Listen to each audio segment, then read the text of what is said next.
I'm John Badham. In 1978, Canada's national field lacrosse team captured the World Championship in England and is so recognized in Canada's Sports Hall of Fame. Join us now for the official presentation of the World Plaque to the Hall of Fame. Here is Mr. Harry Red Foster, chairman of the Hall of Fame. Saw that jumping. I thought it was the Australian kangaroos after you won that game. The other fellow that should have been here today is Bert Powell. He played in the Mann Cup. He was responsible with Harry Price for the thought of the development of Canada's Sports Hall of Fame. Tom West, curator of the Hall of Fame, is accepting display memorabilia from Bob Flintoff, Canada's all-star goaltender. John McCauley, Canada's defensive coach. 10 minutes to go in the final game, we were behind 2 goals at the time, and Sam Cochran came up with the one that put us within one. It was a disputed goal. Bob Allan, head coach, is presenting the game ball that Stan Cochran scored the winning goal with to win the World Championship. And here is Ron Wicks, team general manager. All-star goaltender, Bob Flintoff, and without that stick, we wouldn't have won it, I guess.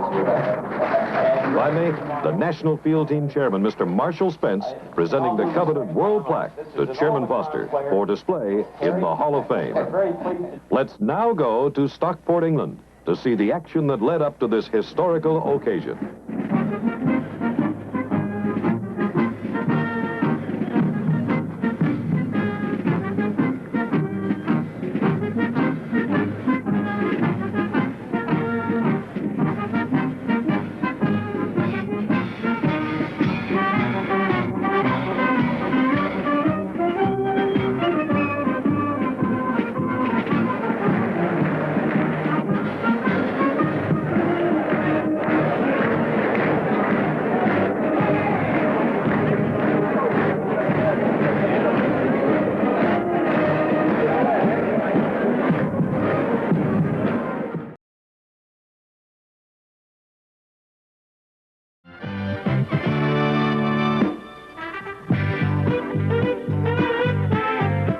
The Yanks won the contest on the field 22-17. But the Aussie supporters won the cheering.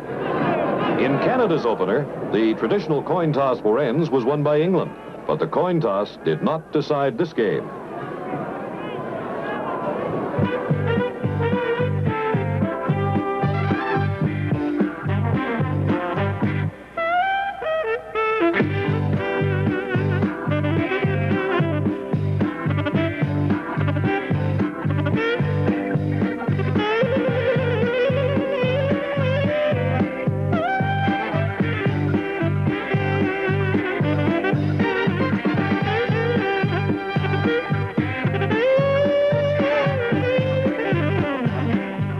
The Aussies are some of the greatest sports fans in the world.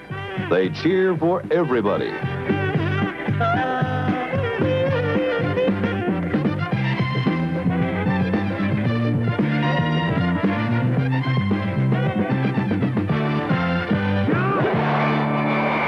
Canada won the rain-played contest 21-15.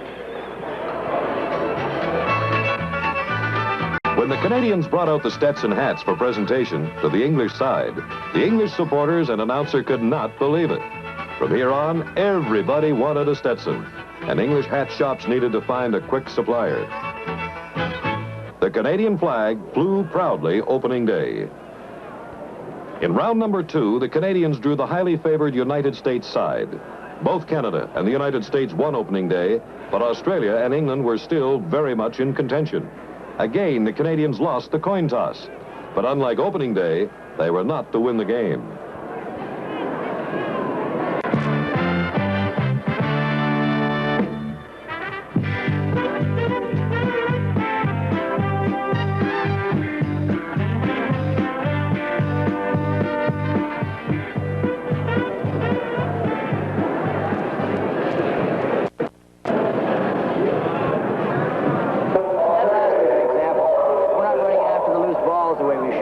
We seem to be willing to put the gad on when they're ahead of us going after it. Why don't we get ahead of them for a change and take the gad and pick the thing up? Okay? That'll show whether you're brave or not. It doesn't take much courage to swing the stick. It takes a lot of courage to get out there ahead of the other guy and pick it up and take a spot once in a while. The man up. You want to start right in? Right off the bat? We can't cut into it. Well, we never try to cut into it. That's the problem. We're supposed to try to cut into it, and if it doesn't work, then we never seem to go that far. What usually happens is you take the ball in there, gets you behind the net, and then something else happens, and we're running from a 2-3 in that. If you want to go into a 1-4-1 right off the bat, that's fine. Leave Hayes in one corner, Cockett in the other corner, and put Wilson in front of the net. Okay, put Humpty down in front of the crease, leave Wilson out top, okay? So Wilson and Mastine, we got two lefts in front of the crease then. That's the only problem. Let's put Wilson and then leave Humpty out top, and Mastine and Wilson keep those two creasemen busy in there. See if we can. Once all the way down. Okay. Yeah, okay, let's go. Okay, let's get one out. Let's go, guys. Let's go. Come on, guys. Let's go.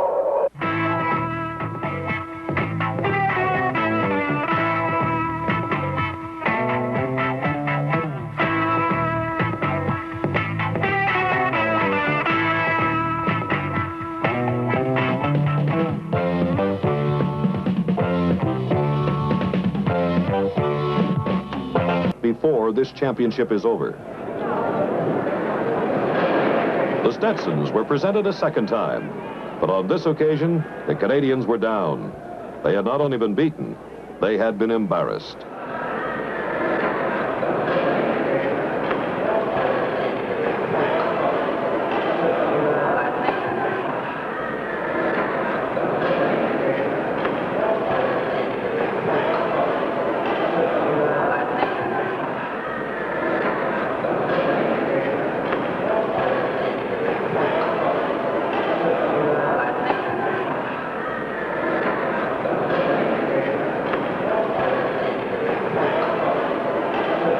General Bobby Allan's solution was to get back to team headquarters and work.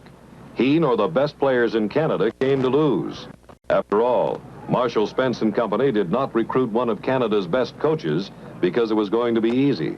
And Stan is putting pressure there, and it goes over to Huntley. Yeah, I don't know where you'd go in or whether Mike would come barreling over, and you drop down and close it off here and force the pass over there. Bobby set the pace.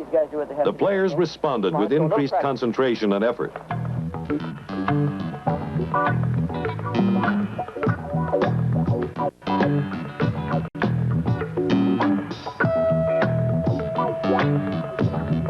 Anybody in the triangle, the rest of you be ready to pop into a 2-on-1 situation. Dan, come over here right away. I think you should probably stop and whirl around. Be ready to break right into a gap in here someplace. Get the ball back from Doug Hayes. Or even be open in here someplace. Because they're going to get pressure that way too, right? If this starts to close in on you, and let's say Dan Wilson moved into here and he got a pass from Flintoff in here, then he's going to get pressure there. He's going to get pressure there. He's got to wheel around right away, and he's got to have somebody to pass to. If not, he can give it right back to Flintoff again. Back him in the net area. The third round saw Canada beat the competitive Australian team 16-13, and the United States squeaked past England 12-11. Come on, guys. Bring it in red. Here and there. We did change it a little bit. We tried the L there. Dave suggested we worked on something like that similar earlier with the 4-man across the field with a midi back this time. The only thing that's wrong right now is that, Fred, you're up there in center field. I don't want you going across center field, okay? Unless it's a 2-on-1 situation that's created near side. I prefer you to stay there and be an onside man. We get two defensemen. If we get a defenseman booting up here with the ball, and you're gone too, and he goes across center, we have to have two midfielders back, and I'm afraid we might not have that happen. We're concerned with containing them as much as possible, forcing them to have as many passes as possible, hoping they will make a mistake. But don't go after their stick and try to steal the ball all the time.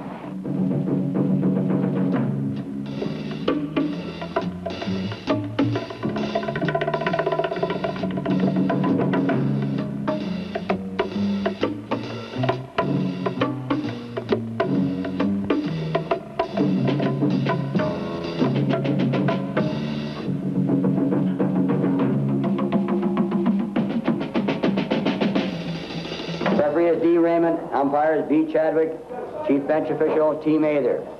We don't have anyone from the States at all. You can be assured that it'll be called very closely on a lot of the rough stuff out there, so take that into consideration when you're on the field.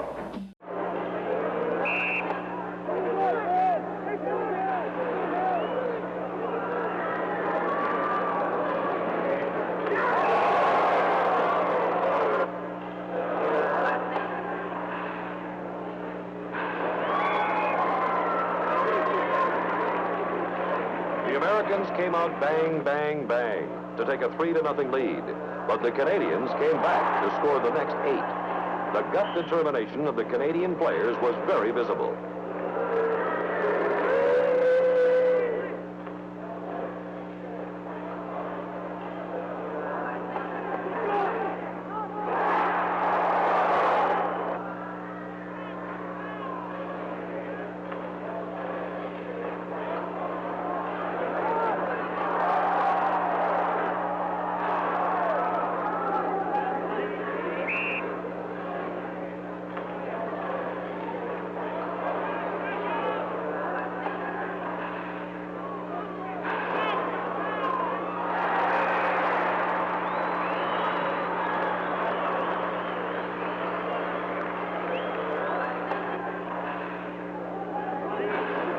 The opening half was a hard-fought struggle, with the Canadian supporters clapping their team off at halftime with a 1-goal lead.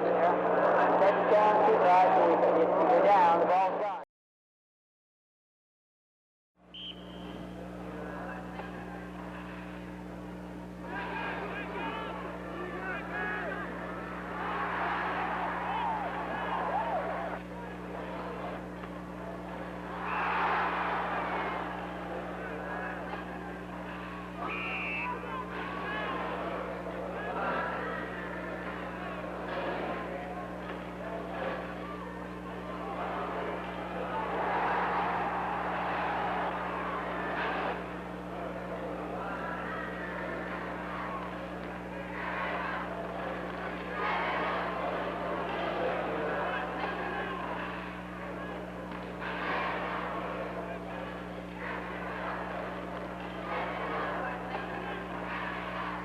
During the second half, Canada fell behind by 2 goals. When Stan Conkerton scored to bring Canada within 1, Coach Allan calls a timeout. For 3 or 4 minutes every time. One loose ball in the corner, he had 4 guys after. We had 2 defensemen, no help out there at all. And we thrown it away a couple of times and we can't done it. It's even, that's all, it's even. One little goal difference. Come on, all you need is smart, relaxed, composed effort out there, not throwing that ball away.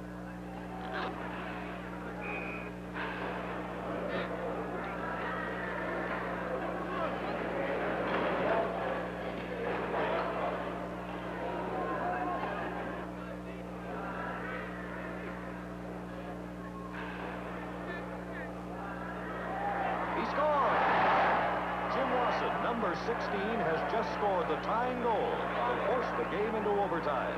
There's 3 guys right on that one man. Flip it away. Flip it anywhere. The last time here in French guard, we haven't done good possession, we lose it. One man standing mistake there, but that's unavoidable at times there. But over here, there's 3 attackmen broke from that line after Frenchie. Our 3 defensemen stood and watched them.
Foster. They need support, and lacrosse is our national game, and here we have a chance to make a great revival.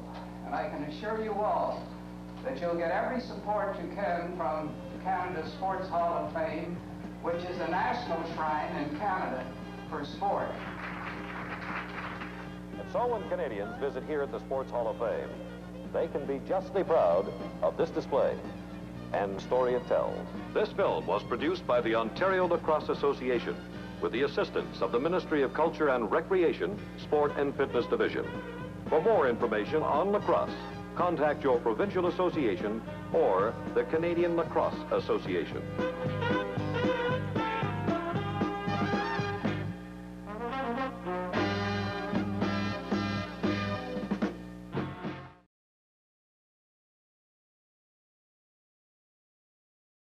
I was only there for 77.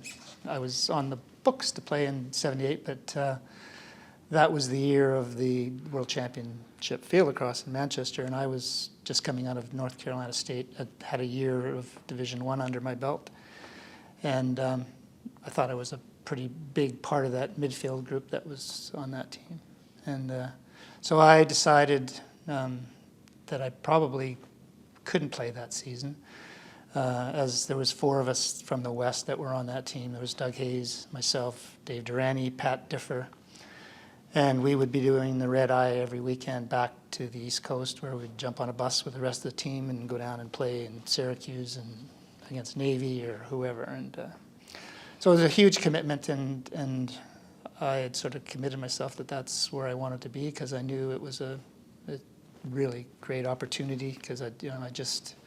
There was very few of us on that team that had any field experience. Most of the guys were ex-pro guys in the box game, but there was myself and Cochran and Flintoff and Mike French and Meridian and guys that had some experience, but not a lot. So it was, yeah, it was. Well, like I say, it was lots of work, and going back and forth to the East and trying to learn the game to try and beat the juggernaut of a team. Like, you just, to say it doesn't give it justice of how talented a team they had put together.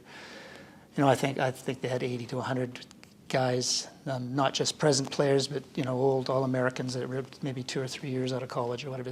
They picked a team from that group that were legends in the game, and we were going up against that. And I knew just from playing 1 year in Division I, it was my first year in field lacrosse, just what kind of athletes you'd be up against. It was, it was a big ask. And fortunately, we had the best man at the helm that you could possibly imagine, Bobby Allan, who, in my opinion, is one of the great coaches and great men of all time, I think. He, sorry, I'm just getting emotional because some things happened that I'll get into later in it. So yeah, we were in really good hands. He was the kind of guy, and I think I've heard him speak at other times, where you treat boys like boys and you treat men like men, and he treated everyone like a man, because we were all men at that point. And he had a sort of collaborative type of thing. I mean, I remember sitting in hallways and dorms that we stayed at, and we were just, everybody would be talking ideas. He wasn't a guy that would come out and say, I'm going to do it my way. It's the only way. This is what we're going to do. We're going to, he took what skills that we had as box players, and the predominant guys on that team were box players, and to utilize that and to learn what we could of the field game and take advantage of that where we could. And it was just it was a phenomenal time. And it was hard, even though it was a win, and I was part of that team. I'd missed all the celebrations that you later saw on the bus, and the team photos and all those things, and it was a disappointing from that perspective, but it was just the greatest moment that I'd ever had in lacrosse. We really get to a momentous occasion, which was you had a team that almost never was put together. put together by people like Marshall Spence and Boyd Berger. When Canada didn't want to send a team over to England to be part of the World Championship, it was really early in the World Championship time scheme. So it was very important for growth to happen, not for them to be losing teams. Well, I guess for me, I think you've hit some of the key points. Canada decided not to send a team, and Marshall Spence, who was president at the time of Ontario, and Boyd Berger, the executive director, put their hand up, stepped up to the plate, and said, "Well, we'll send a team then." Yeah. You know, that decision really changed the face of lacrosse, not only in Ontario and Canada, but the world. Huge decision. If Canada did not participate, unlikely they would have held the World Championship with 3 teams. Yeah, they might have, unlikely. And if Canada didn't send a team in '78, very unlikely we would have sent a team any time in the near future. You know, so that I guess I can't state how crucial to the gross lacrosse just that one decision was. 2 gentlemen stepping up to the plate. You know, I think as you alluded to, Jim, we just kind of put the team together. We were kind of showed up in the spring. A lot of us were still down to school. We didn't get there until, you know, the end of May, early June. A couple of practices, get on the plane and go. Didn't know most of the players personally. Didn't like most of the players because they were your competitors. You know, we didn't like Bob Burke because he was Brampton. We didn't like John Grant or Jimmy Wasson, and They were Peterborough. didn't like those guys. You know, they were the guys that we battled with every night. And it wasn't like it is now, where you know, the teams get together and have a beer and talk. It was none of that. You played, you battled, you got on the bus, you went home. But I think what we found was the guys that we didn't like were the guys that were most like us, and we ended up being best friends for life with most of them. You told me a story about a bus breakdown. This is before I got to the team later. Like, I came in real late, and like, what happened with that? It was a bad situation, and then something good came out. Well, I think it was just, you know, one of the few training trips that we went on was down to the States, and we're taking a bus. You know, everything was fine, but the bus broke down, and it was going to be at least 2 or 3 hours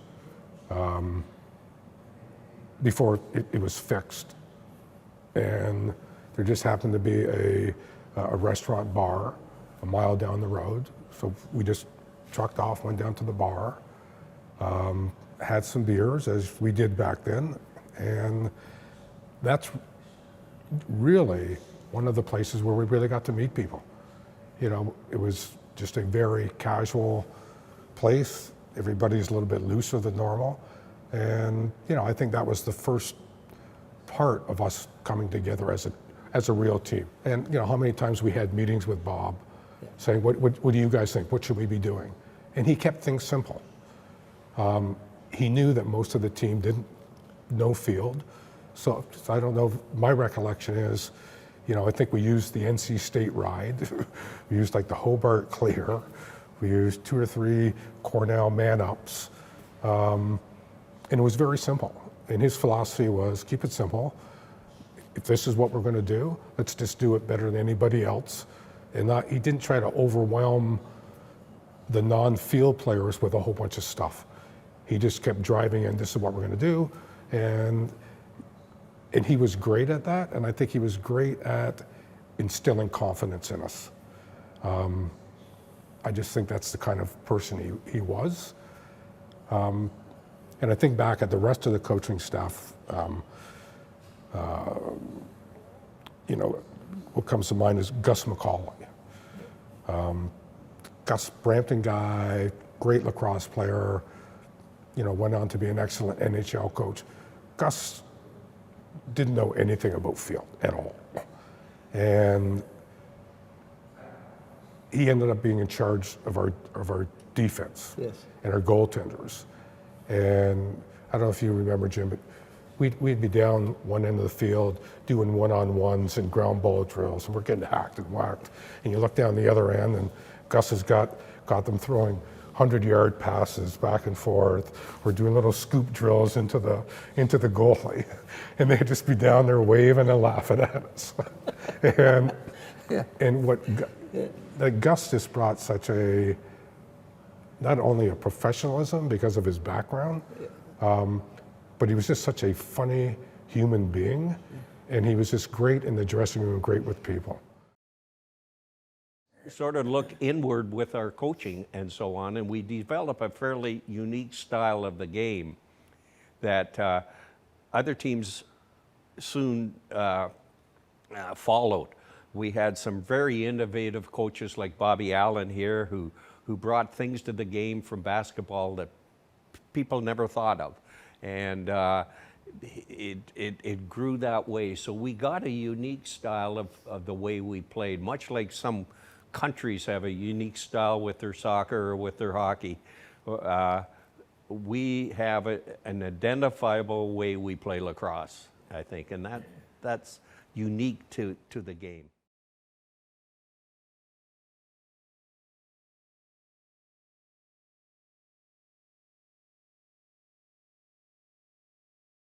We're here at the St. Catharines Museum and Welland Canals Centre, which is the home of the Ontario Lacrosse Hall of Fame.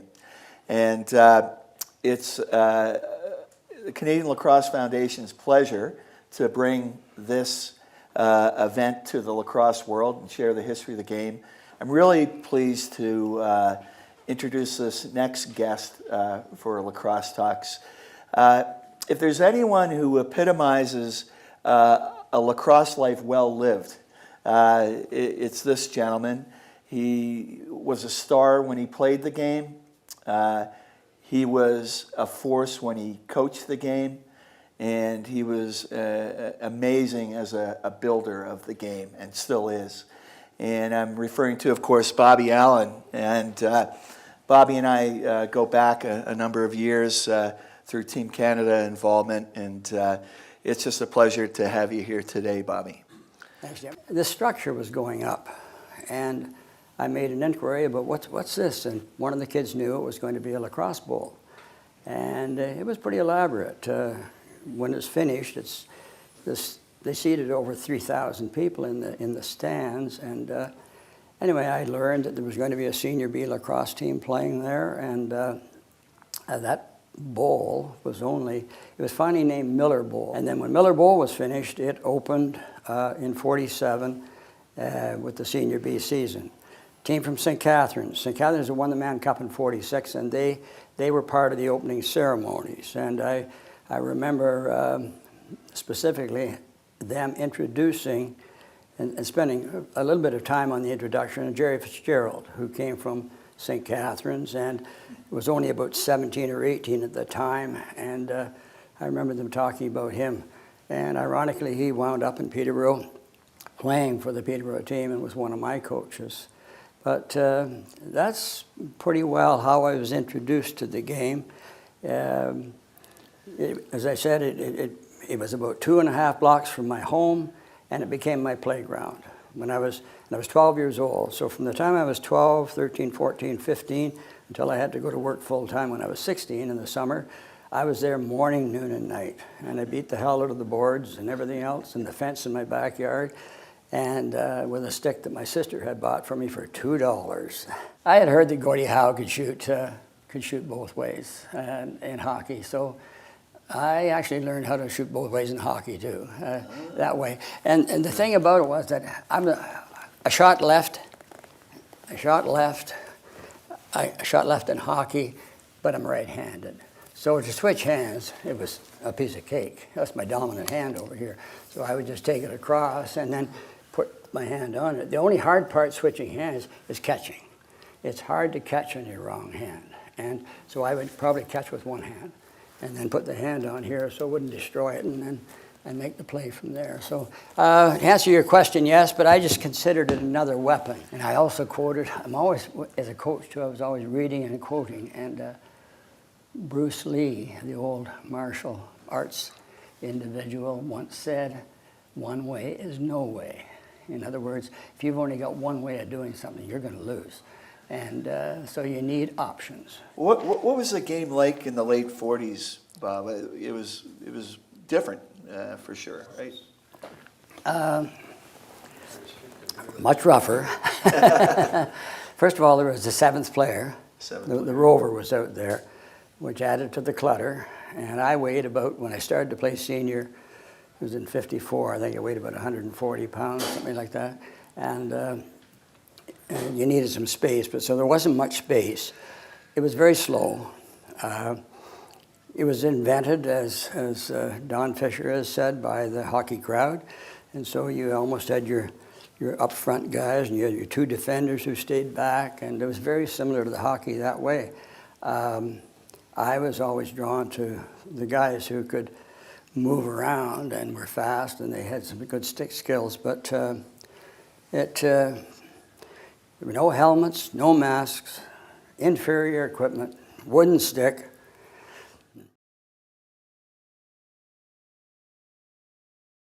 Early in the 60s, you started coaching, and you actually had success fairly quickly, didn't you? Yeah. Well, I did.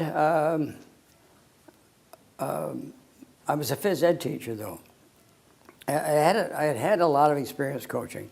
Going way back to Miller Bowl, when I was 13, I was too old for that pee-wee thing in the morning. I coached one of the teams. And when I was 16, I was the assistant to Harry Whipper for the pee-wee all-star team. So I was kind of in it. And then I took phys ed, and I became a coach in high school. I coached football and basketball, track and field, and I coached some hockey as well. So I had some coaching experience, well, I've got to back up a little further, I'm sorry, but the 61 and 62, I went to Nanaimo, and I'd like to mention there too that was good, because the first year, Pat and I with Kim lived in an auto court, and we lived with Jack Bionda and his family, John Ferguson, that was prior to playing with the Montreal Canadiens, and we became lifelong friends with them, and so it was really rewarding to meet those people, and we still, Jack and John are both gone, they passed away, but we're still in touch with family, and I think that's important too. And then after 62, I quit again. I figured I had enough, and I had summer schools and everything else, and then in 64, lacrosse came back to Peterborough, and it was an entirely different group putting it together, and Cy Coombs was coaching the Peterborough team, and he came after me to play, and I didn't want to play, and finally I said, call me after school's out in July. So he called me, and I played the last 10 or 12 games for them, had a good 10 or 12 games, got picked up by Brooklyn for the Mann Cup, and we lost in 7 games to them, and I had a good series, and at the end of that, they asked me if I would coach next year they weren't called the Lakers then. That didn't happen until 68. But so I started to coach them, and it was a little difficult because I was only 30, I think, and I was playing with these guys, and now I got to be coaching them. You know, but I was pretty good in the coaching. I learned very early on that if you're going to coach kids, you treat them like kids. You go coach men, you treat them like men. And so I was able to enjoy that nice, fine line down the middle where I'm still playing too. I guess I should have mentioned that. That was part of the deal. We want you to still play.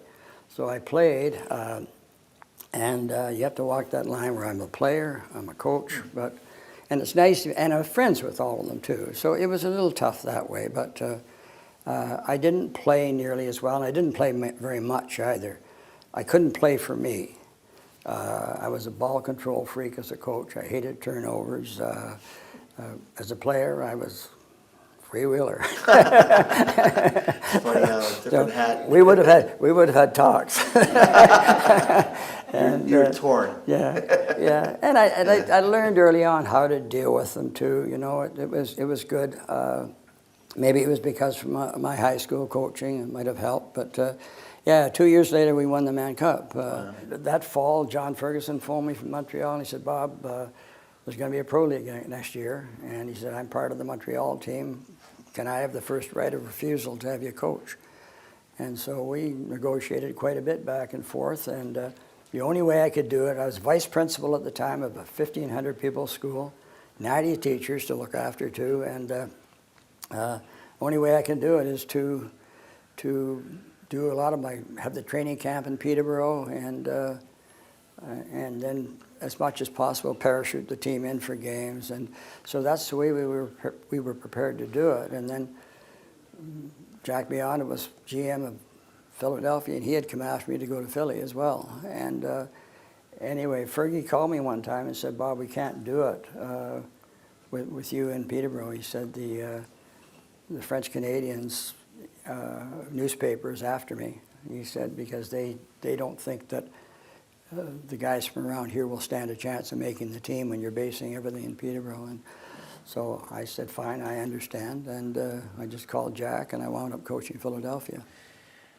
This all kind of leads up to a pretty historical moment on the international game. Doesn't it? And a little preamble. International game was in its fledgling years, and Bobby had been involved in '67 with the Centennial game. But '78, Canada wasn't going to send an entry to Manchester, England, and that might have been the death knell for a number of years of the FIL, the international game. But a couple of proud Canadians stepped up. And I'll let Bobby take it over, but Marshall Spence and Boyd Berger and a few other people, which you can fill in, stepped up. And just to have a team go over there was a miracle, really. And they only had one guy in mind to coach this team. And I think that was a big part of why they carried forward, right? So maybe you can pick up on that. Yeah, I should back up again with my personal history. I coached Philadelphia in '74. And as I said, I had that big school to look after. I was flying out of Peterborough 4 days a week sometimes. Anything from a two-seater Apache to a Millard Air, grandfather of the notorious Dylan Millard. He was a fine man, the grandfather. He piloted us as well. At the end of that year, we lost to Morley in the championship. He was coaching Rochester, and it was pretty successful. 40 games we played, though. 40 games, and I didn't think the league was that sound, so I didn't go back in '75 with them. And then I got a call from a guy by the name of Fitz Dixon, a very wealthy man who had bought the team. When the league folded eventually, he bought the 76ers, and he had part of the Flyers, and he was responsible for bringing Dr. J to Philadelphia with the basketball. Anyway, out of the blue, after he and I hadn't gone back. Out of the blue, and the league's already underway, I get a phone call from him, and he wanted to know if I would come down and be general manager. And I said, well, I'm working. I can't just leave and go down. And I said, I can come on the weekend maybe. So he said, fine. So then about half an hour later, the phone rings again, and it's him. And he says, what time's school out? I said, well, I can probably get away about 3:30. And he says, fine, I'll have my plane at the airport for you. He said, you bring your wife. And we went down and stayed at this big place. And he owned a couple of shares of Secretariat, and he was pretty well-to-do, this guy. And anyway, I turned him down. I just didn't think it was that good. Well, they came whining and dining after me again to go down in '76 and be the head coach. And it was kind of one of those offers you couldn't refuse, I guess, towards the end. And so I caved and said, sure, I'll do it, but I had to quit my job. So I quit my job effective December 31st, '75, and the league folded 6 weeks after. So I had no job. And I really felt that's my lacrosse year has ended. And then in '77, Doug Budden and Marshall Spence came to see me in Peterborough and wanted to know if I'd coach the Canadian national field team in Manchester the next year. And once again, I thought that would be a nice experience, and so I decided to do it. The CLA, I think, had dropped out of the funding, and there wasn't going to be a team, and so the OLA decided that they would pick it up. But it wasn't without a lot of problems. You talk about Bish and Morley, rivals, that sort of thing. Box and field, there was a real rivalry. I had an awful time trying to put this team together. The U.S. had already shortlisted their team. They had had a camp with 80-some guys and 23 coaches to evaluate them and everything, and they were raring to go, and they were almost unbeatable. And anyway, so we started, but we didn't have our first practice until the snow cleared. And we used to practice at York University and on Saturday mornings, and my first practice I had 12 guys. We sent out 55 invitations. A lot of coaches said, no, box coaches said, you can't go.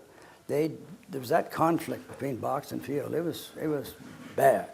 And anyway,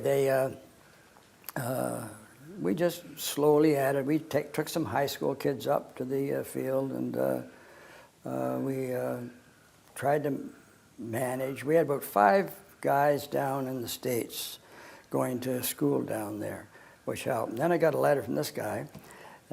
He was at Hobart saying, I've got dual citizenship. Can I play? You know, or try out. So he played.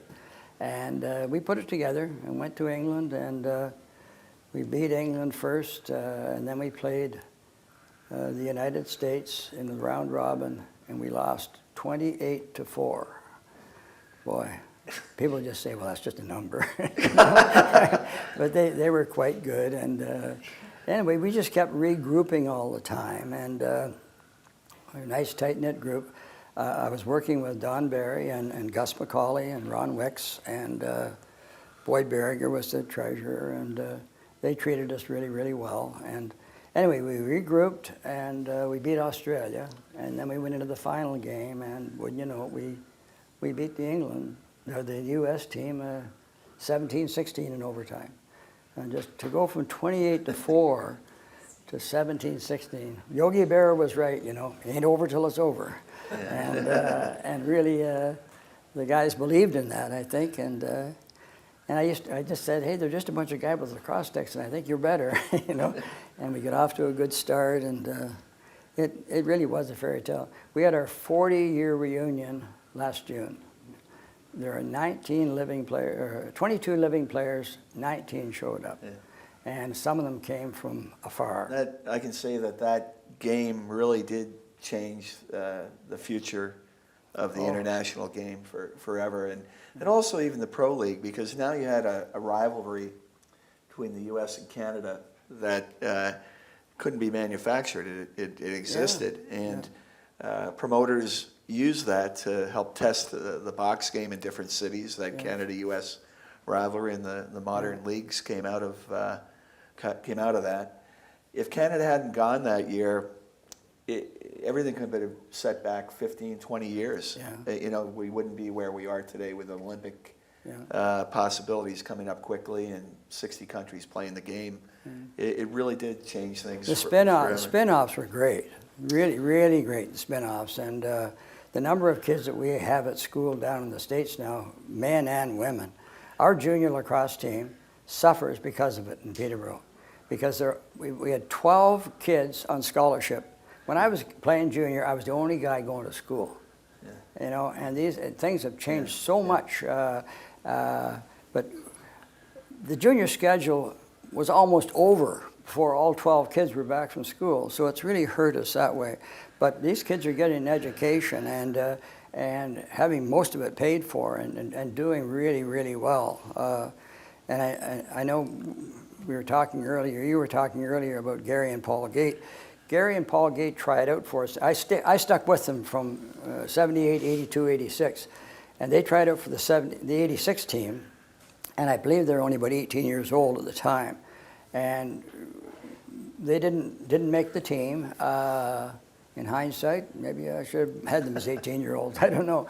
But I knew them fairly well. And I encouraged them to stick with it. And I said, I'll do my best to get you a scholarship. And Roy Simmons from Syracuse University, one of my favorite people at that time, had really helped us prepare. And For so 78, yeah. In 78, yes. And I really knew Roy quite well. So I phoned him one day after the 86 stuff, and I said, or maybe just prior to it, and I said, Roy, how would you like a pure left-hander, about 6'1", about 190, 95 pounds, great lacrosse player? He said, my God, he says, would I ever? And I said, how would you like 2 of them? And he said, what are you talking about? I said, they're identical twins. And, well, they changed the way the whole game was played down in the States. Yeah. And fortunately, if they had gone anyplace else, that might not have happened. I hate coaches who are my way or the highway kind of guys. I just detest them. I said, but Roy was one of those guys who taught his kids as much about life as he did about lacrosse, and he allowed creativity. And boy, were they creative. It was really something. Yeah, and that was almost paying back a favor. It really was, Yeah. I think I wrote a little article about something like that at one time, about how he had helped us in 78, and I said something about, I hope I leveled the playing field when 19 and 22 arrived in Syracuse. I think I saw him recently, and he was thrilled to hear about our 40th reunion, and a lot of the guys passed a lot of good words on for him and what he did. And I was afraid that he hurt his own chances of getting into the U.S. Hall of Fame down there because he helped us. There was a real rivalry there, too. We weren't, after we beat them in 78, they wouldn't play us any exhibition games. They were saying, no, don't play Canada, except we played Navy one time. And the Navy coach said after, nobody's going to tell me who I can play and who I can't play. And it was around the time when Taylor, the Canadian guy, helped get the hostages out of Iran. How or why did you develop your infamous Bobby Allan shot? Because I remember my boys, when they were young and playing, practiced that endlessly. Wow. And so did half the other kids on their teams, much to the dismay of their coaches. And to this day, when we're watching pro games and somebody pulls one, they always say, oh, did you see that Bobby Allan? In Mimico, a lot of kids, that's where it started, in Mimico. But a lot of kids didn't know there was even a Bobby Allan. It was a shot. And I was given a lot of credit by Brian Shanahan for creating it. That's not true. Bucko McDonald was an old lacrosse player, a good lacrosse player, played hockey for the Toronto Maple Leafs. He had a great backhand, from what I understand. First guy I saw use it was a fellow by the name of Jackie Howes, who showed up in Peterborough to play with the senior team in, I think it was 1949, and he threw a backhand. But they didn't use it much. I used it a fair amount, but I used it as a weapon. I didn't use it as grandstanding, that sort of thing. I wouldn't throw it in a bad situation because it might cause a turnover, but it was an excellent weapon. If I could come in a 3-on-2 and I had a guy here and a guy there, and I could fake at that guy to draw the back fin and then throw it behind my back to that guy. It was like switching hands. It was just the same. I'm a lefty. If I throw a backhand, it's kind of like a righty shot. So to me, it was just a weapon, and Mimico seemed to be the community that adopted it. Had some funny stories about that, though. My grandson played lacrosse for McMaster, and there was a kid on his team from Mimico, and the kid was throwing these Bobby Allans all the time at practice and everything, and my grandson didn't say a word to him. And then finally one time he said, what the hell are you talking about Bobby Allan? You don't even know Bobby Allan. The kid said, do you? And he said, my grandfather. Bob, a great thing happened to lacrosse last year when a phenomenal player like yourself got nominated and inducted into the Ontario Hall of Fame. Can you tell us about that? It was a real surprise, I'll tell you. I almost hung up on the guy. Well, as I started my little acceptance speech when I was inducted last October, I told them I almost hung up on them because we have a lot of crank calls, and I tell them they prey on the elderly too. So anyway, he introduced himself, and he just, I forget what he said, and of course I questioned him a couple of times, and it kind of got a little testy, and then he said that he wanted to tell me that I was going to be inducted into the Ontario Sports Hall of Fame. Well, I thought he said the Ontario Lacrosse Hall of Fame, and I said I'm already in it. And he said, well, I know you're in the Canadian one, but I don't know about the Ontario one, but this has nothing to do with those. So, and it was a wonderful experience. Paul Coffey was part of it. We had a baseball player. We had a harness racer.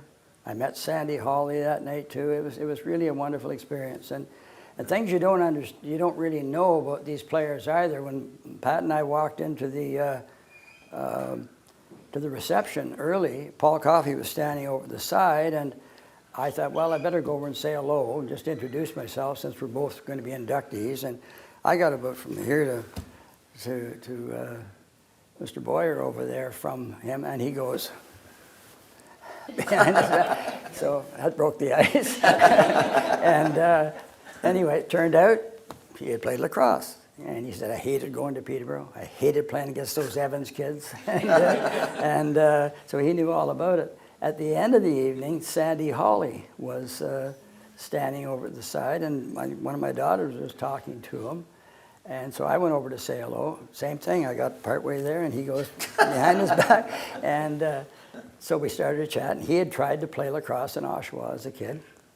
And thought it was too rough, I guess, and so he decided to quit. And then he got a job at Winfield Farms. E.P. Taylor ran it. Of course, that's where Northern Dancer came from. But anyway, and then they turned him into a jockey. But he said something to me about how rough the lacrosse was. And I said, Sandy, I can't imagine sitting in one of those big beasts running that fast with a guy there and a guy there and a guy here and a guy there. I said, that's courage, you know. But so it was a really nice night to meet those people and talk to them, and they were all very accommodating.